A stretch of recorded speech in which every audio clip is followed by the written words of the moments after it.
Welcome to పూరా local.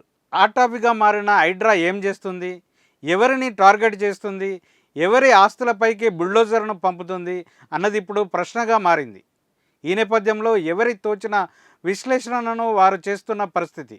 ఇలాంటి వేళ అందరూ ఆసక్తిగా ఎదురుచూస్తున్న 3 ఆస్తులను ఇప్పుడు హాట్ టాపిక్గా మారాయి. అందులో ఒకటి మాజీ మంత్రి కేటీఆర్ ఆధీనంలో ఉన్న జన్వాడ ఫామ్ హౌస్, ఓవైసీలకు చెందిన విద్యాసంస్థలు, మల్లారెడ్డి వర్సిటీకి చెందిన భూముల విషయంలో హైడ్రా ఎలాంటి నిర్ణయం తీసుకుంటుందన్నది చర్చగా మారింది. ఇందుకు తగ్గట్లే హైడ్రా ఇరిగేషన్, రెవెన్యూ అధికారులు ఆయా చోట్ల పర్యటించడంతో వాతావరణం వేడెక్కింది. ఏ క్షణంలోనైనా హైడ్రా బుల్డోజర్ రంగంలోకి దిగడం ఖాయమని, ఏ తెల్లవారుజామునో కూల్చివేతలు షురు కానున్నట్లుగా ప్రచారం జరిగింది. అయితే ఇదేమీ ఉండదన్న విషయంపై హైడ్రా కమిషనర్ క్లారిటీ ఇవ్వడం జరిగింది. రాజకీయ చదరంగంలో హైడ్రా పావుగా మారదలుచుకోలేదని హైడ్రా కమిషనర్ రంగనాథ్ స్పష్టం చేశారు. ఓవైసీ, మల్లారెడ్డి అన్నది తాము చూడటం లేదని, విద్యార్థుల ఫ్యూచర్ గురించి ఆలోచిస్తున్నామన్న ఆయన, చెరువులను ఆక్రమించి కళాశాల భవనాలను కట్టడం వాళ్ళ పొరపాటు అయి ఉండవచ్చని, ఎఫ్టీఎల్ అన్నది ముఖ్యమే అయినప్పటికీ దానికంటే విద్యార్థుల ఫ్యూచర్ మరింత ముఖ్యమని ఆయన స్పష్టం చేశారు. స్కూల్స్ కానీ అంటే పిల్లల సంగతి చిన్న స్కూల్ అంటే పర్వాలేదు, దాన్ని ప్రాపర్ వెళ్ళాలి.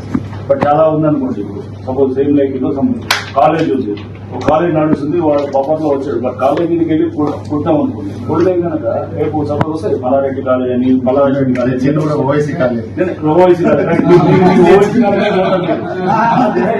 వాడు మీద వస్తారు అంటే అనేది హైడ్రా అనేది రేపు రాజకీయ చదరంగంలో బాగోదలుచుకోలేదు. ఓవైసీ, మల్లారెడ్డి లాంటి వ్యక్తుల విద్యా సంస్థలకు టైం ఇస్తామని, పార్టీలకు అతీతంగా చర్యలు ఉంటాయని ఆయన చెప్పారు. ధర్మసత్రమైన ఎఫ్టీఎల్ పరిధిలో ఉంటే కూల్చేస్తామన్నారు. ఈ సందర్భంగా మరో కీలక వ్యాఖ్య చేశారు. హైడ్రా నోటీసు ఇవ్వదని, కూల్చడమే చేస్తుందన్నారు. నగరంలో పలు చెరువులు, పార్కుల అక్రమాలపై పలువురు బీజేపీ కార్పొరేటర్లు హైడ్రా కమిషనర్ను కలిసి కంప్లైంట్ ఇచ్చిన సందర్భంగా కీలక వ్యాఖ్యలు చేశారు. ఇదిలా ఉంటే జన్వాడలోని కేటీఆర్ ఆధీనంలోని ఫామ్ హౌస్ మీద చర్యల మాట ఏమిటి అన్నది ప్రశ్నగా మారింది.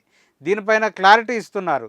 తాజాగా జన్వాడ ఫామ్ హౌస్ను ఇరిగేషన్ శాఖ అధికారులు పర్యటించడం, అక్కడి వాస్తవ పరిస్థితులను చూసిన తర్వాత బుల్డోజర్ వెళ్లే అవకాశాలు తక్కువగా ఉన్నట్టు తెలుస్తుంది.